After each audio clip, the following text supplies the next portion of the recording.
So we're here with Justin Willman, and he has a Netflix show, Magic for Humans, but he will be here at the Victory Theater on May 8th.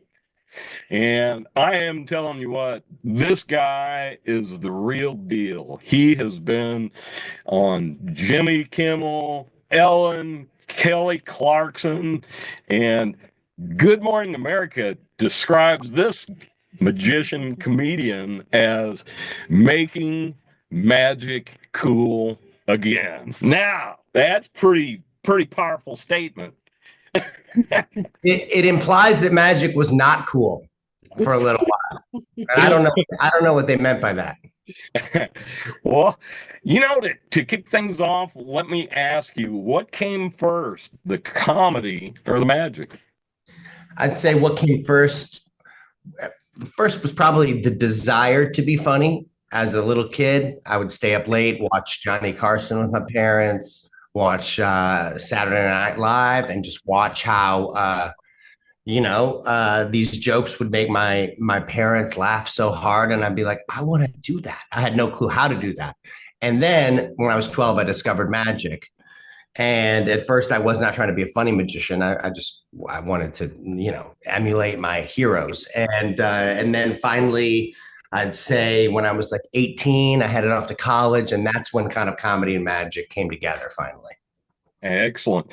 Is it not the case that that's kind of how Steve Martin started? Because he was a magic guy, and I read his book a couple times. He says that he found when he injected a little humor, the masses came. Steve Martin was a huge influence as a kid. In fact, when I heard that Steve Martin started as a magician, that was like fuel for my fire. I heard that Johnny Carson started as a magician. That was fuel for my fire. Arsenio Hall, like I heard all these great funny people who I admired started as magicians. So I think in the back of my mind, I was thinking like maybe magic is kind of the foot in the door into showbiz. Little did I know that magic would just be my door, eventually. So what's your most memorable gig?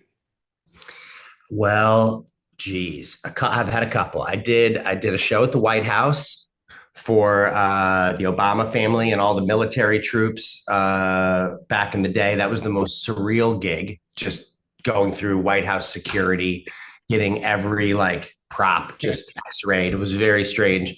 I performed for the Navy troops at Guantanamo Bay. Wow. That was a very unusual gig. But I mean, listen, when I was getting my start, I was doing kids' birthday parties all over the greater St. Louis area. And those were some, rough gigs. You're performing everything from like in a corner of the basement to, their guest bedroom to like under a tree in the backyard while squirrels are dropping stuff on you. I've performed everywhere. Nothing can faze me anymore. As we were doing our due diligence researching you, we started yesterday watching YouTube videos, and we haven't stopped. This morning I got up early, and my wife's just hearing me cackle on the couch. I want to be blowing smoke up your skirt, but you are freaking brilliant. Brilliant. Thanks, man. Thank you. I love a good YouTube binge. Thank you. We're going to be pushing hard for people to buy tickets, and if I am so lucky, I'm going to be there too. He'll be there. Sounds like you'll be there. If you're not there, your wife will be sick of hearing about me. So you better. You know why? The thing that strikes me as I watch your videos is just the casual, everyday circumstances that you create.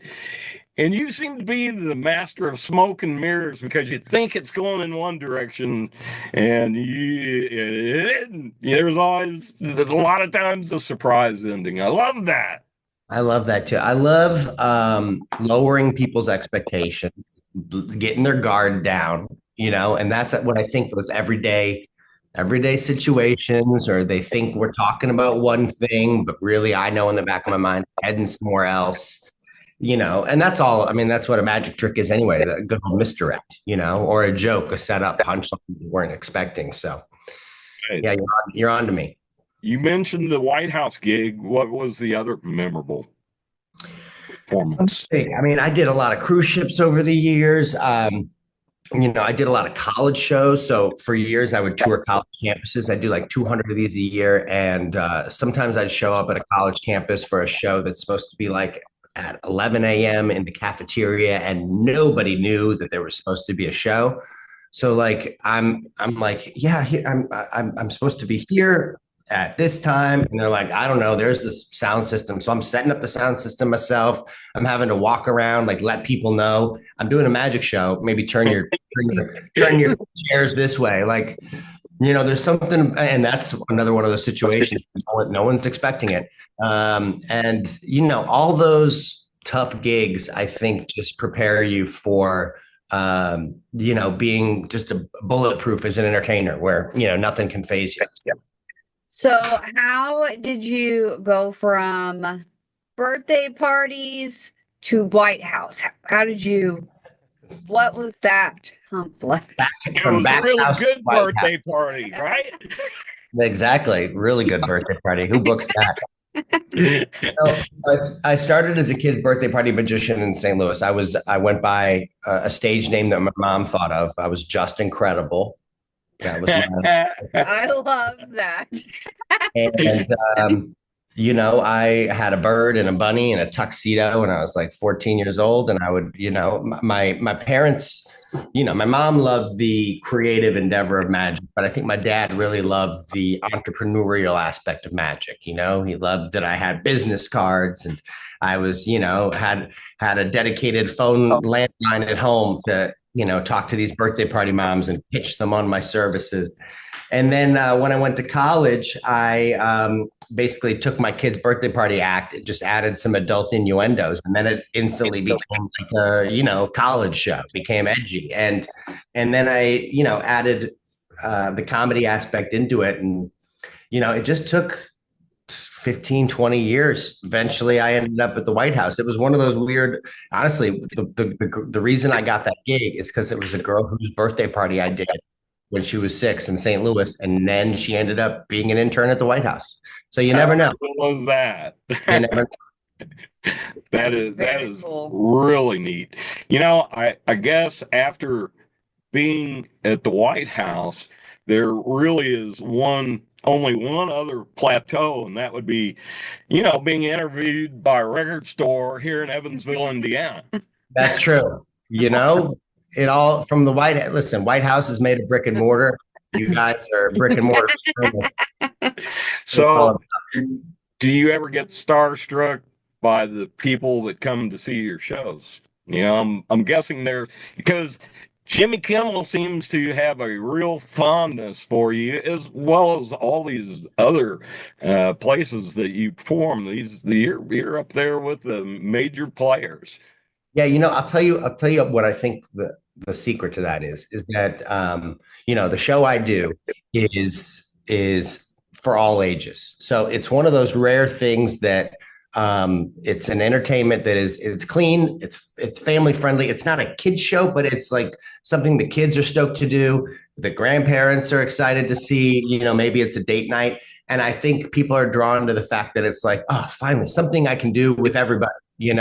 And I like to think that I'm in the business of giving families core memories. I want to give you guys a night out where everyone's having a good time together. And hopefully you think back on that, after the kids are off at college, you're like, remember when we took them to see Justin Willman's show? Man, those were the times, and I think whether people are celebrities or just ordinary folks, we're all looking for those nights out. Yeah, actually, when I saw that occasionally that you make what might be referred to as edgy commentary, a sigh of relief, yeah? This guy is talking to me and my hoodlum friends. Yes, and hopefully it just goes over the heads of everybody else. You know? Exactly. You know, here at the record store, we were very fortunate that we have like a pretty big following for our little neck of the woods. And I don't always want to be family friendly. Now, you know, there's a difference between just being, you know, rude and crude and just being a little edgy. You know, I love that. It's a fine line, and a lot. I mean, some people don't understand that line. You know, maybe they're just people who haven't been around kids and they don't know. Like you can say what you got to say with a wink, wink, and still be just funny. We all know what you mean. You don't have to use that word. You know what I mean? And I think you know, adults respect that. I think it's fun watching the tightrope walk along that line of what's clean and what's not. Where have your travels taken you? Well, I'm in Davenport, Iowa right now. You So, know, so really, Evansville isn't so bad. there's that. I'm looking out the Mississippi River here. I've been to all 50 states at least once. I've been all over. You know, I've been to Australia, Thailand, and England, and Bali, all to do magic, which is pretty wild. I mean, it's like it's a universal language, magic. You know, like even if I don't speak with the language, like I don't have to say a word, hopefully to get a trick across. And you know, no matter where you are, I think we all crave a little bit of wonder. You know, I mean, there's two types of people who come to the show. There's people who love magic; they don't want to know how the tricks work, and then there's the people that those people bring with them. You know, now those are the top ones. They're the plus ones. They're cynical. They think they want to know how the trick works. So they're trying to bust you, you know? So, you know, right out of the gates in my show, I try to let those people know, I know you're there. I get it. You don't want to know the secret. You know, I explain to them that magic is like hot dogs. Okay. Because the more you know, the harder it is to swallow. All right. You just need to let it go, you know. And I blow their minds right out of the gates, and then kind of by the end of the show, those two groups have come together as just kind of one group, and that's my goal. Where is your most favorite place that you've been? Ooh, my goodness! I mean, I went to New Zealand once, and man, it really felt like you were, you know, coming out of you know, like you swear you saw a hobbit corner of your eye, you know, like it is like another land. Um, Honestly, what I love is every show is very different. My show is very audience reliant, you know. The crowd is important in the show. I get a lot of people up on stage, and that makes every show different, so much so that I don't know what's going to happen, and I have to be present and in the moment. So, you know, I get a feel for different regions of the country. I get a feel for different vibes, and it's fun to see what everyone has in common. You know, like we all think, you know, we're all different than those people, but we're all the same, really, in one sense. And it's just fun being reminded of that. Circling back to what you had said, you right out of the gate like to kind of disarm everybody. One of the videos that I watched was you hadn't even appeared on stage. Said, "You there in the front row? Name a fruit." She says apple, and you come out dressed like a giant banana. I love that. Man, it's just so, yeah, it's so bizarre. It made me laugh really hard. Yeah, well, I feel like that's the thing, is that I need the people to know that I'm not one of those, you know, magicians who's going to try to make you think it's all perfect, and you know, I am impervious to errors, you know. So just to kind of look like an idiot right away sets everyone up for the show. Man, I'll bet that if we could see your brain waves on some kind of chart as compared to a normal brain wave, case in point, your video where you're extracting chips from the government. Oh my God. I couldn't believe it. Yeah, you know, sometimes you know, me and the team will be coming up with an idea for a bit, and we'll be like, no one's gonna even believe this premise, you know. And I'll be surprised in that, you know, people, you know, you do it in the back of a van, you hide the cameras, like people will believe some crazy stuff. You know, I thought that was very obvious satire, but I still get like at least 1 or 2 emails a week from people asking me to remove their chips. They don't get that I'm a magician. They don't get, or maybe they do get it, but they think that I'm just having to say it's magic in order to get it out there. And so people are more gullible than you think, unfortunately. That contraption you came up with, I thought it looked pretty good. I was feeling I thought around it with the looked pretty lumps on good. my arm. Exactly. Who? Go ahead. No, you go ahead. You're next. Who are your top 2 or 3 top of the mountain influences in the comedy world? Well, you said him already. Steve Martin is probably one of those up there. I think he's somehow able to, be super silly, yet also somehow sophisticated. You know what I mean? There's like that silly sophistication that I always aspired to. Um, Johnny Carson as a kid was a big influence just because he was also very, very beloved. He was so funny and smart, but he was really good at letting the guest, whoever the guest was, shine, and he would let whoever is there. He didn't need to be the one who got the laugh.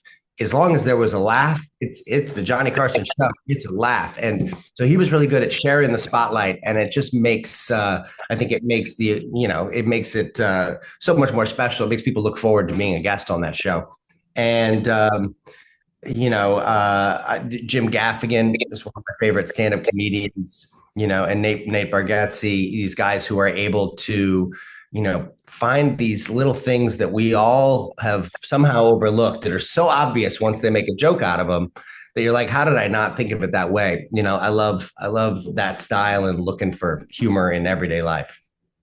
Yeah, it just shows through and it makes it so authentic and so much better.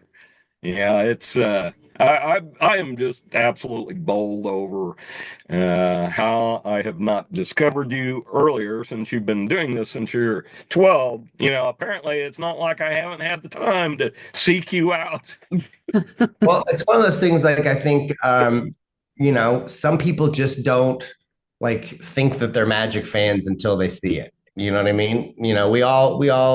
We all love music. I'm sure there's a band that somehow is below your radar, and then you discover it, and you're like, and then you do a deep dive, right? But with Magic, it's almost like the whole genre is sometimes just in the shadows, unless you're making a point to look for it. So, hey, better late than never.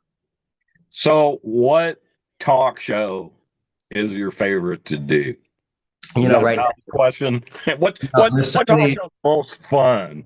Most fun, I would say, is the Kelly Clarkson show. I've never watched her show until I saw you, and I was not only impressed with you, I was impressed with Kelly Clarkson as a host. So real. She's so real.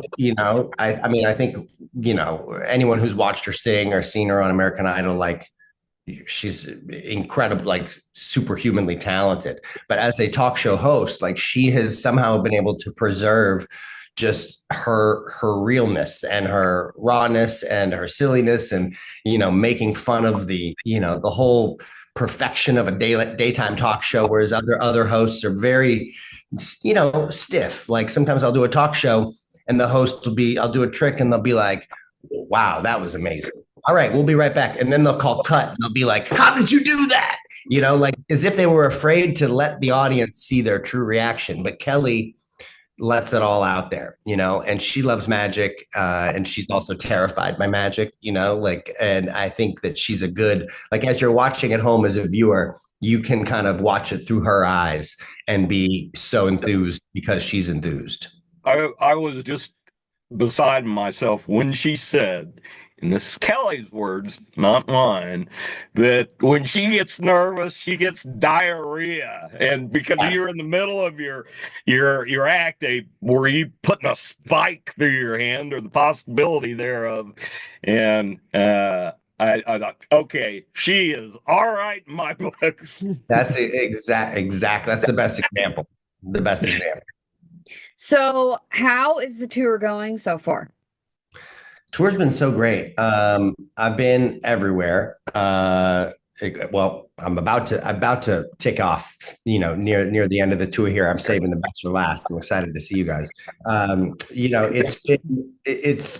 It's kind of really fun because the show's very autobiographical. I involve elements of my family in the show, and I'm constantly dropping new bits in. My son Jack, who's 6 now, makes a cameo in the show via video that I think people will find very relatable.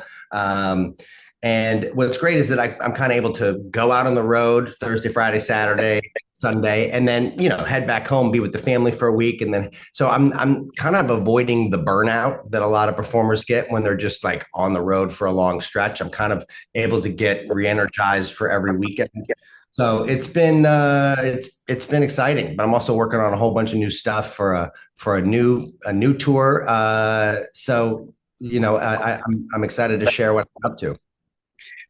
I'm curious, since your son Jack is going to make a cameo, does he get like union scale for an appearance like that?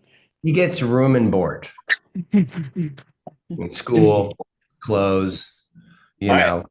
I think we're approaching the end of the line, and Meredith is going to kind of recap where the show is and when it is.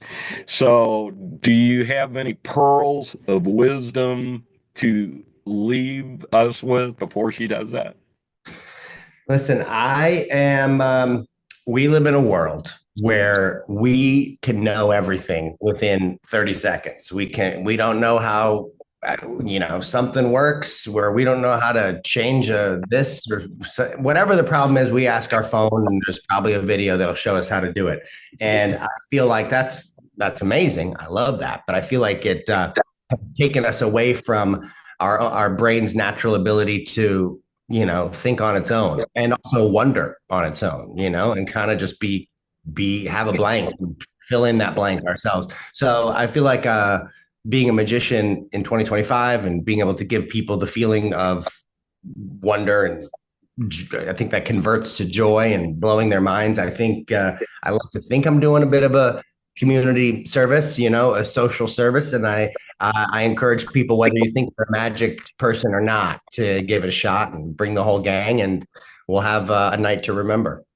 Man, I am just bowled over. I am now one of your biggest fans. I think what you do is great. And however you make that happen, it works. Thank you so much. Well, You're the best. I can definitely tell that Patrick is extremely excited because he took over the entire interview, which is okay. That's okay. Sometimes I just get excited. He's very It's excited. exciting. He's got that Kelly So Clarkson. excited to see you. He is definitely your biggest fan right now, at this very moment. But everybody else can catch you at the Victory Theater on the 8th. And I don't remember the time, but I'm think sure it's it's 7 o'clock. 7 Yeah. o'clock. Yeah. Typically is. So we've been promoting your show, and we're going to continue to promote your show. And the locals that come see this guy, they will be vying for my top spot of top fan, because this guy is awesome. I can't wait to meet you guys in person. Yeah. I And hope you can stop by the the show, store. they should stop by and see you guys. I would love to stop by. If you're a music guy, please do. Yeah. Our record store is as weird as we are. So Maybe weirder. I don't know. I don't know if that's possible, but it's pretty cool. We will look forward to seeing you very soon. Thank you so much for taking the time to talk to me mostly.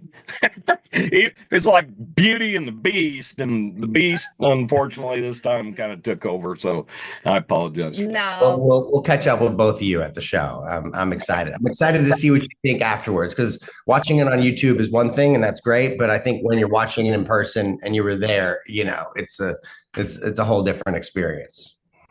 All righty. Well, we will see you a little bit further down the road. See you soon. Thank you. Have a great day. Bye. Thank you, guys. Great meeting you. Thank you. Bye.